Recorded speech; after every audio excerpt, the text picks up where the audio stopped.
Abre a sua Bíblia comigo, em Gênesis capítulo 11. Quero ler dois textos, quero ler Gênesis 11, um texto do Antigo e um do Novo Testamento, a partir do verso 1.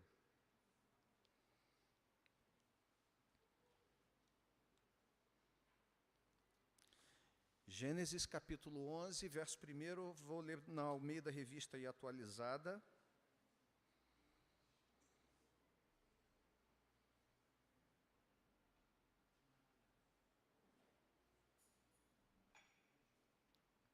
Diz assim: Ora, em toda a terra havia apenas uma linguagem e uma só maneira de falar. Sucedeu que, partindo eles do Oriente, deram numa planície na terra de Sinar e habitaram ali. E disseram uns aos outros: Vinde, façamos tijolos e queimemo-los bem. Os tijolos serviram-lhes de pedra e o betume de argamassa. Disseram: Vinde, edifiquemos para nós uma cidade e uma torre cujo tope chegue até aos céus, e tornemos célebre o nosso nome, para que não sejamos espalhados por toda a terra. Então desceu o Senhor para ver a cidade e a torre que os filhos dos homens edificavam. E o Senhor disse: Eis que o povo é um, e todos têm a mesma linguagem. Isto é apenas o começo. Agora não haverá restrição para tudo que intentam fazer. Vinde, desçamos e confundamos ali a sua linguagem, para que um não entenda a linguagem do outro. Destarte, o Senhor os dispersou dali pela superfície da terra, e cessaram de edificar a cidade. Chamou-se-lhe por isso o nome de Babel, porque ali confundiu o Senhor a linguagem de toda a terra, e dali o Senhor os dispersou por toda a superfície dela. Agora abra comigo a sua Bíblia no livro de Atos dos Apóstolos, capítulo 1.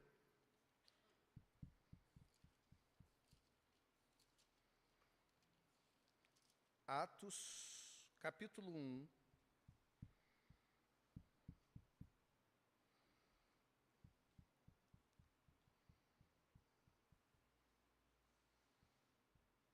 A partir do verso 1,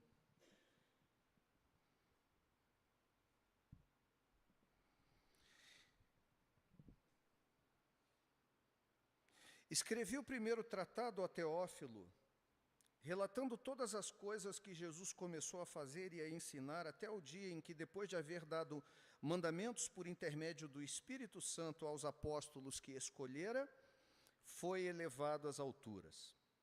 A estes também, depois de ter padecido, se apresentou vivo com muitas provas incontestáveis, aparecendo-lhes durante 40 dias e falando das coisas concernentes ao reino de Deus. E comendo com eles, determinou-lhes que não se ausentassem de Jerusalém, mas que esperassem a promessa do Pai, a qual disse ele: De mim ouvistes. Porque João, na verdade, batizou com água, mas vós sereis batizados com o Espírito Santo não muito depois desses dias. Então os que estavam reunidos lhe perguntaram, vamos pular essa parte, vamos para o verso 12. Então voltaram para Jerusalém, no monte chamado Olival, ou das Oliveiras, que dista daquela cidade tanto quanto a jornada de um sábado. Quando ali entraram, subiram para o cenáculo, onde se reuniam Pedro, João, Tiago, André, Filipe, Tomé, Bartolomeu, Mateus, Tiago, filho de Alfeu, Simão os Zelotes e Judas, filho de Tiago. Todos estes perseveravam unânimes em oração com as mulheres, com Maria, mãe de Jesus, e com os irmãos dele. Capítulo 2. Ao cumprir-se o dia de Pentecostes, estavam todos reunidos no mesmo lugar. De repente veio do céu um som como de um vento impetuoso e encheu toda a casa onde estavam assentados. E apareceram distribuídas entre eles línguas como que de fogo, e pousou uma sobre cada um deles. Todos ficaram cheios do Espírito Santo e passaram a falar em outras línguas, segundo o Espírito lhes concedia que falassem. Ora, estavam habitando em Jerusalém judeus, homens piedosos, vindos de todas as nações debaixo do céu. Quando, pois, se fez ouvir aquela voz, afluiu a multidão que se possuiu de perplexidade, porquanto cada um os ouvia falar na sua própria língua. Estavam, pois, atônitos e se admiravam, dizendo: Vede, não são, porventura, galileus todos esses que estão falando? E como os ouvimos falar cada um de nós em nossa própria língua materna? Somos partos, medos, elamitas e os naturais da Mesopotâmia, Judéia, Capadócia, Ponto e Ásia, da Frígia, da Panfilha, do Egito e das regiões da Líbia, nas imediações de Cirene, e romanos que aqui residem, tanto judeus como prosélitos, cretenses e arábios. Como os ouvimos falar em nossas próprias línguas as grandezas de Deus? Todos atônitos e perplexos interpelavam uns aos outros: que quer dizer isto? Somente até aqui. Vamos orar? Pai querido, mais uma vez apresentamos diante de Ti a Tua palavra e pedimos que o Senhor fale conosco. Nós fomos aqui hoje extremamente abençoados pelos louvores que foram escolhidos, que foram ensaiados, que representaram bem as verdades bíblicas e teológicas a respeito do Senhor, quem o Senhor é, o que o Senhor faz. Louvores que aqueceram nosso coração, renovaram nossa confiança e esperança. E agora nós queremos pedir que o Senhor também fale conosco por meio da Tua palavra. Nós carecemos da luz do Teu Espírito para iluminar esse texto e fazer com que esta palavra escrita se torne parte do nosso coração. E é isso que nós te pedimos nessa manhã, em nome de Jesus. Amém. Alguém certa vez já disse que se alguma coisa está dando certo, se está fluindo, se tem sinergia, se tem concordância, se tem unidade, é porque a coisa que está sendo feita é de Deus, procede de Deus. Deus está nesse negócio. Mas eu não posso deixar de lembrar das palavras do falecido Zé Pires, meu pai, que dizia por vezes: cuidado, nem tudo que reluz é ouro. Eu gostaria de falar hoje sobre dois tipos de projetos, similares em diversos aspectos, apresentando ambos resultados promissores, apontando ambos para o sucesso. Projetos com sinergia, concordância, com unidade, com planejamento, mas projetos diametralmente opostos em sua essência, segundo a vontade de Deus. O primeiro deles é Babel. Gênesis capítulo 11, verso 1 a 9, nos diz que naquele projeto de construção daquela torre, os homens possuíam unidade. Eles tinham unidade de linguagem. Verso 1 diz: havia uma só linguagem e uma só maneira de falar. O mundo tinha acabado de sair, por assim dizer, do dilúvio. Temos ali as primeiras gerações pós-diluvianas. Portanto, é mais do que razoável que nós entendamos que naquele momento todos tinham literalmente a mesma linguagem, era a mesma língua. Não havia essa quantidade de idiomas que nós conhecemos hoje. Um só idioma. Havia uma única linguagem, uma única maneira de falar. Nós vamos ver que, posteriormente, a quantidade de idiomas que foram sendo desenvolvidos se deram em função do próprio juízo que Deus trouxe sobre aqueles que estavam na construção dessa torre. Mas ali, então, havia unidade entre os homens, unidade de linguagem. Havia uma só língua e uma maneira de falar, o verso 1 diz. Unidade de trabalho, melhor dizendo, unidade de convivência, porque o verso 2 diz que eles habitavam ali, eles estavam reunidos naquele lugar. Havia também unidade de trabalho, porque o verso 3 diz, façamos tijolos e queimemo-los bem. Havia unidade de propósito, porque o verso 4 diz, edifiquemos para nós uma cidade e uma torre, e façamos para nós um nome, isto é, uma outra tradução diz, tornemos o nosso nome célebre. Por fim, o texto diz no verso 6, que o Senhor disse, eis que o povo é um, todos têm uma mesma língua. Isto é o que começam a fazer, e agora não haverá restrição para tudo o que eles intentarem fazer. Notem que esse primeiro projeto da Torre de Babel é um projeto que tem unidade, concordância, clareza e unidade de propósito, de trabalho, de convivência. Não apenas tinham a mesma linguagem do ponto de vista idiomático, ou seja, do idioma, mas o texto dizia, havia uma só linguagem e uma só maneira de falar. Além do mesmo idioma, eles falavam a mesma língua, o mesmo propósito, o mesmo alvo, os mesmos ideais. Mas o problema é que Babel era fruto da desobediência. Não sei se você sabe. Mas após o dilúvio, Deus havia mandado o povo se espalhar e encher a terra. Em Gênesis 9, versos 1 e 7, o Senhor disse assim para Noé, e abençoou Deus a Noé e a seus filhos e disse-lhes, frutificai e multiplicai-vos e enchei a terra.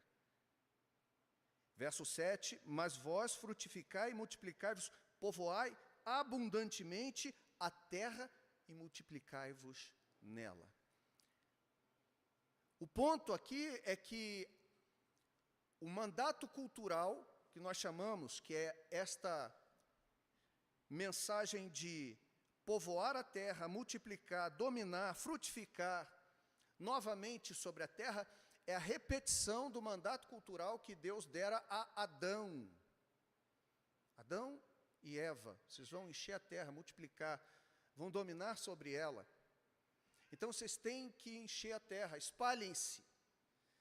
Agora, é natural que depois do dilúvio, como sendo um juízo que matou toda aquela geração e deixou apenas 8 pessoas vivas, Noé, sua esposa, seus 3 filhos e suas esposas. 8 pessoas agora recebem novamente de Deus o mandato cultural para repovoar a terra. Então, a ordem de Deus é espalhem-se, multipliquem-se. Mas eles resolveram ficar reunidos. O texto que nós lemos de Babel diz que eles disseram uns aos outros, façamos para nós uma torre que toque os céus, para que não sejamos espalhados pela terra. Fruto de desobediência. Segundo lugar, fruto de desobediência porque Deus havia prometido que não mais destruiria o mundo por meio do dilúvio. Mas eles temeram e quiseram construir uma torre que tocasse os céus. O texto diz assim, lá em Gênesis 9, o Senhor dizendo para Noé, e eu convosco estabeleço minha aliança, que não será mais destruída toda a carne pelas águas do dilúvio, que não haverá mais dilúvio para destruir a terra. E disse Deus: este é o sinal da aliança que ponho entre mim e vós, e entre toda a alma vivente que está convosco por gerações eternas. O meu arco tenho posto nas nuvens, este será por sinal da aliança entre mim e a terra. Então, Deus disse para Noé: eu vou dar um sinal da minha aliança de que não vou mais destruir o mundo por meio do dilúvio. Pode me obedecer, me obedeça, espalhe o povo pela terra, porque aquilo que eu fiz no passado, não tornarei a fazer dessa mesma forma. E vou dar para vocês um exemplo, ou melhor dizendo, um sinal.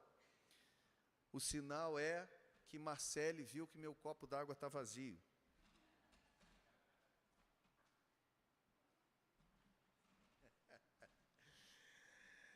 E Deus disse assim: vou lhes dar um sinal, e o sinal é o arco-íris. Símbolo que foi sequestrado agora por essas pautas identitárias de gênero. Mas o arco-íris é o sinal de Deus, da sua aliança com Noé e com a humanidade, dizendo: não mais, por gerações eternas, destruirei a carne por águas de dilúvio. Mas esses homens temeram,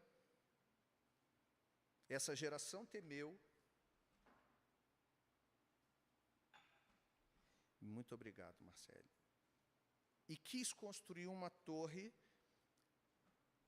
em que eles disseram: façamos para nós uma torre que toque, que chegue ao topo, ou ao cume, ou aos céus. O objetivo é simples. O que acontece se o mundo encher de água de novo? A gente sobe nesse negócio.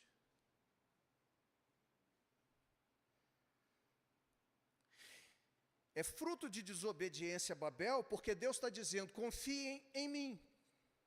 E eles estão dizendo: vamos construir um negócio, porque nós não vamos depender de Deus mais. Não vamos ficar na mão desse cara.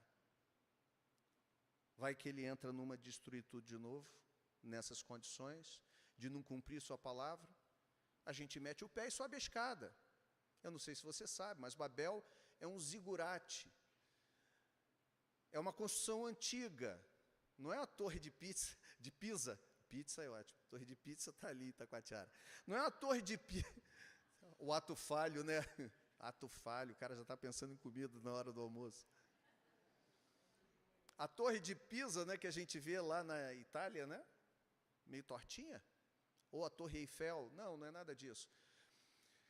A torre de Babel é um zigurate, é uma construção antiga, larga, espaçosa, grande. Não é uma torre de celular, é um negócio com uma base com centenas, talvez, milhares de metros quadrados de construção. É uma ideia de fazer um monumento ao seu próprio nome. É fruto de desobediência também, em terceiro lugar, por causa disso. Porque Deus queria que o povo depositasse nele a sua confiança e cuidado, mas esse povo queria construir a sua própria identidade sem Deus.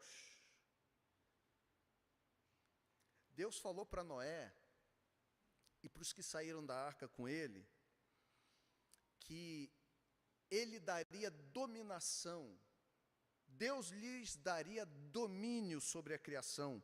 O verso 2 do capítulo 9 de Gênesis, Deus disse assim para Noé: e o temor de vós, e o pavor de vós virão sobre todo o mundo animal da terra, e sobre toda a ave dos céus, tudo que se move sobre a terra, e todos os peixes do mar nas vossas mãos são entregues. Aquilo que Deus entregara a Adão e a Eva anteriormente para dominar a terra, agora repetia com Noé. O que Deus está dizendo para Noé é o seguinte: fica tranquilo, sou eu que vou construir o seu nome. A criação vai temer você, no sentido de que você será maior na criação. Verso 3 diz, tudo quanto se move que é vivente será para vosso mantimento, tudo vos tenho dado. Eu vou tornar você grande, eu dou autoridade a você.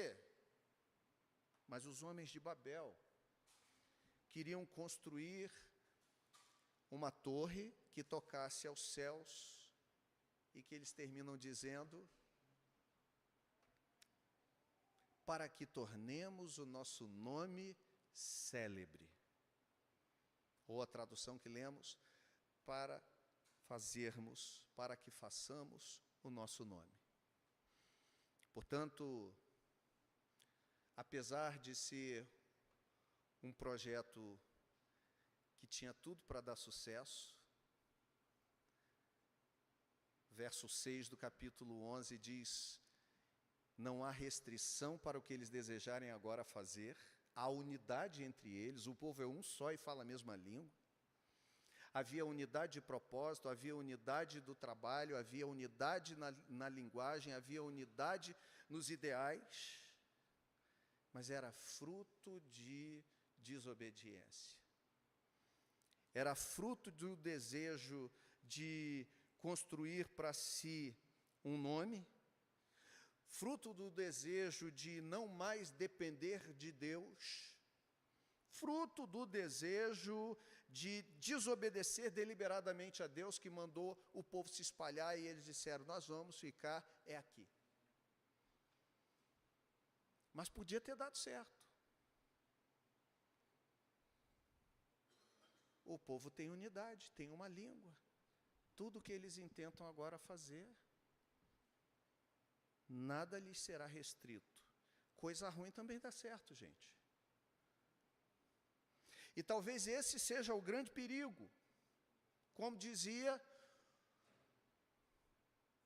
o meu velho pai, nem tudo que reluz é ouro.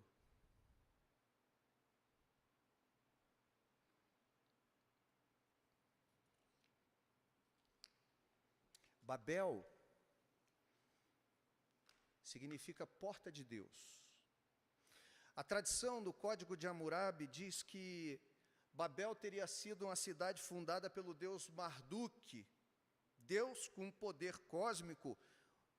Naquela região da Mesopotâmia tinha essa fé que esse Deus, essa crença que esse Deus tinha um poder cósmico que determinava o destino dos homens, mas que posteriormente passou a ter o sentido de confusão, porque ali Deus desceu e confundiu os homens.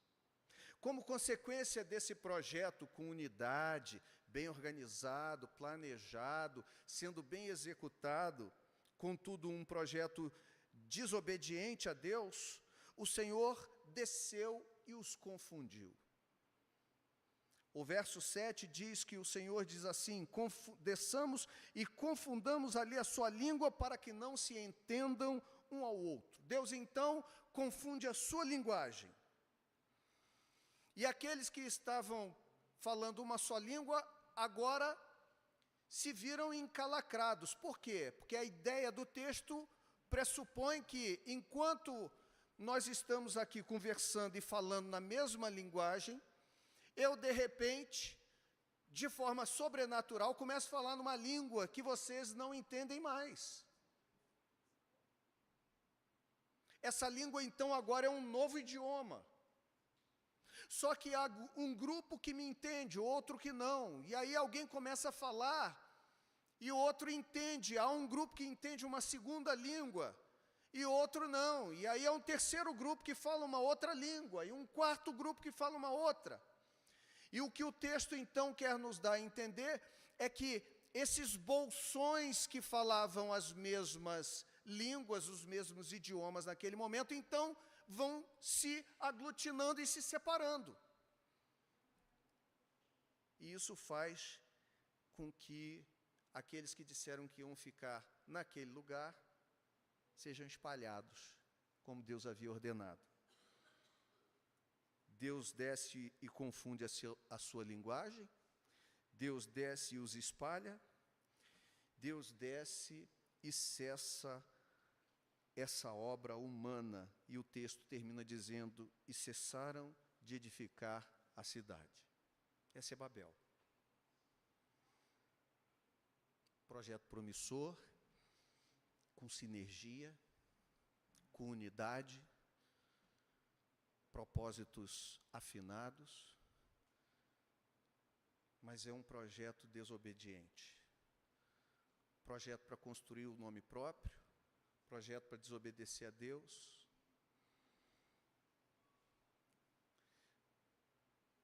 Projeto para não depender, não ter a dependência de Deus.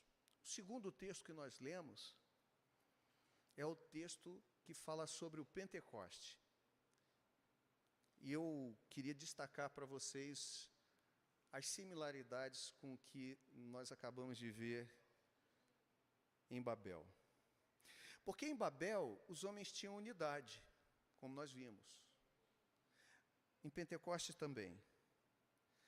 No Pentecostes, os homens tinham unidade, eles tinham unidade de propósito. Capítulo 1, verso 14, diz que Jesus disse para ele: vocês vão esperar a promessa do Pai. A primeira coisa que eles estavam fazendo, eles esperavam a promessa do Pai.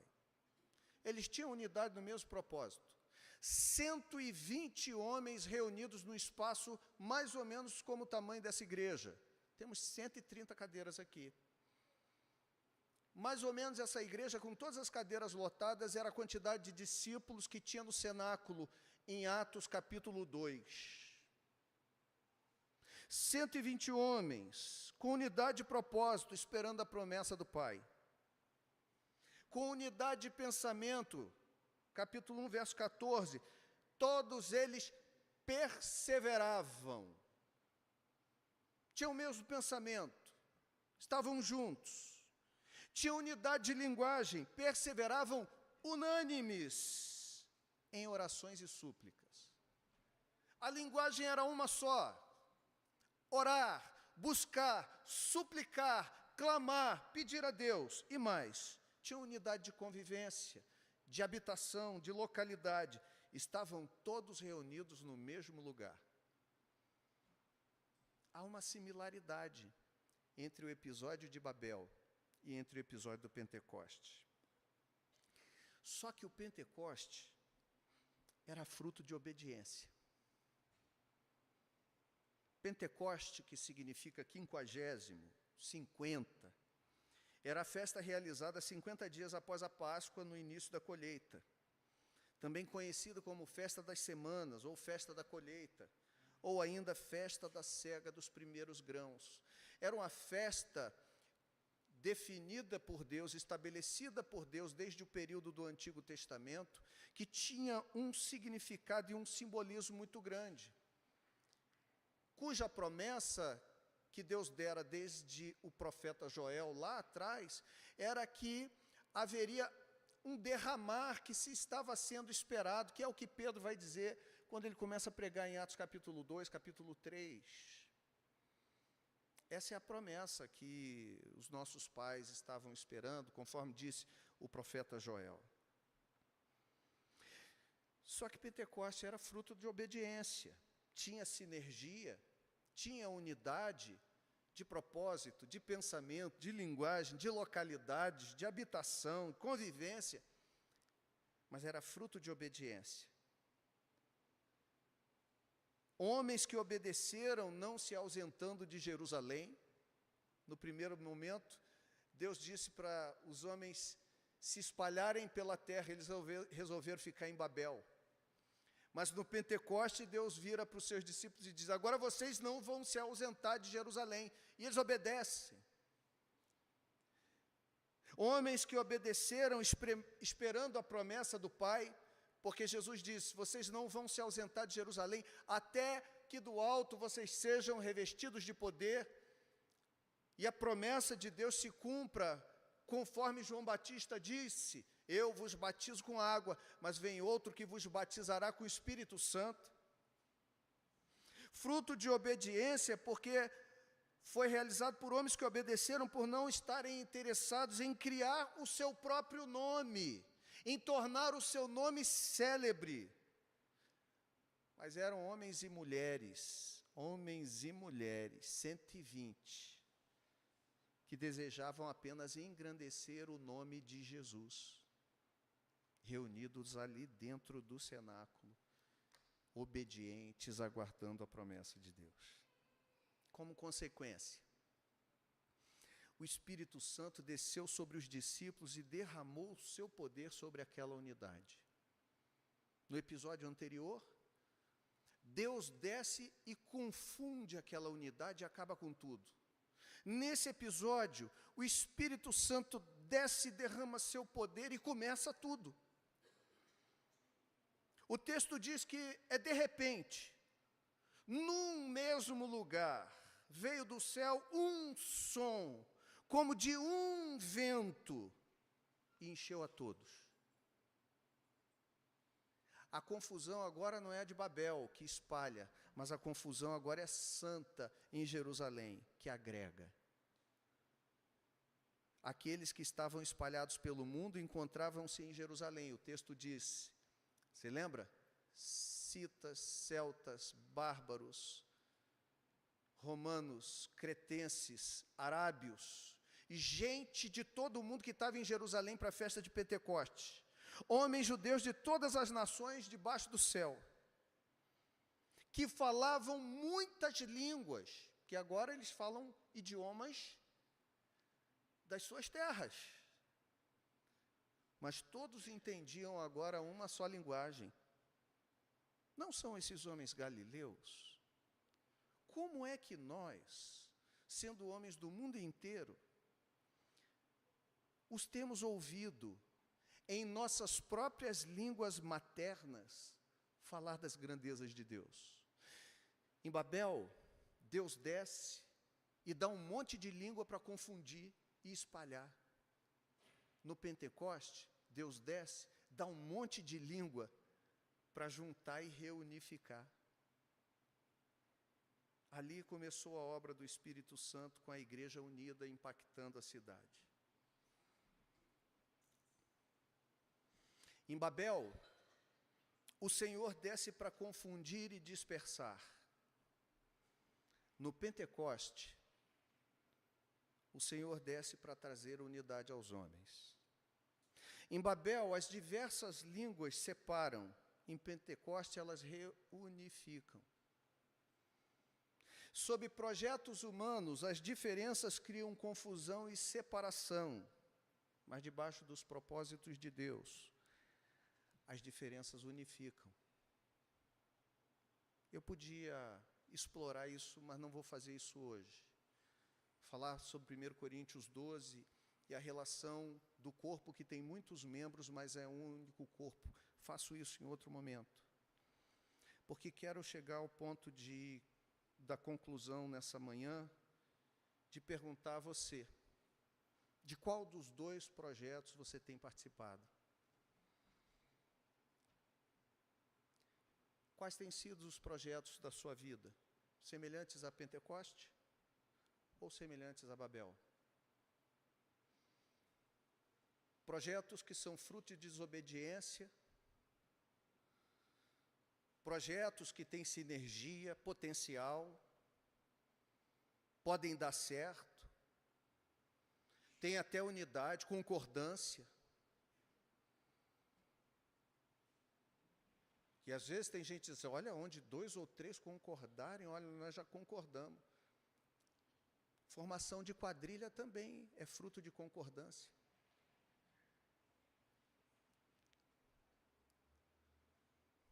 De qual projeto você tem participado ou tem desejado participar? Qual projeto você tem construído? Seu projeto é Babel? É aquele que é fruto de desobediência? É aquele que é fruto do desejo de não depender de Deus? É aquele que é fruto do desejo de construir para si um nome e tornar o seu nome célebre? Ou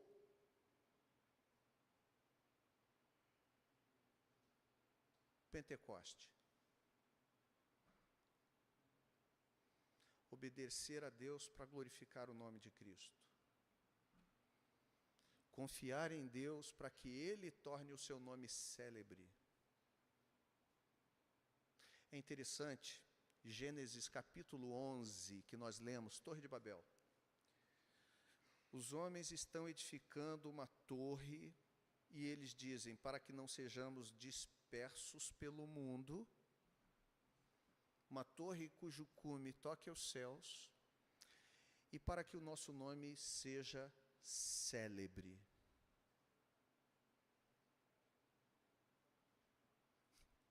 Em Gênesis 12, capítulo seguinte, não sei se você já percebeu, Deus chama Abraão de Ur dos Caldeus e diz para Abraão, Abraão, sai da tua terra, da tua parentela, da casa de teu pai e vai para uma terra que eu te mostrarei. Eu tornarei o teu nome célebre.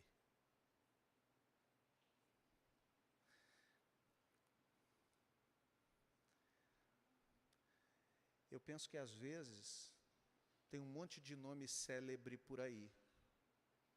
Ser celebridade, bem-sucedido, não é sinônimo necessariamente de estar andando na mesma mão que Deus. Pode ser fruto da desobediência, da desavença, pode ser fruto apenas da autonomia, da presunção, do desejo pessoal.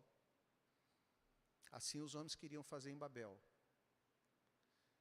Nós somos chamados a dependermos de Deus, confiarmos em Deus, obedecermos a Deus, e de Deus recebermos aquilo que Ele tem para nós. De qual dos dois projetos você tem participado?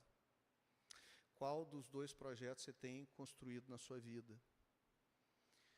Um projeto bom, capaz, que pode dar sucesso, mas sem Deus, longe de Deus, sem a bênção e o aval de Deus, na contramão de Deus.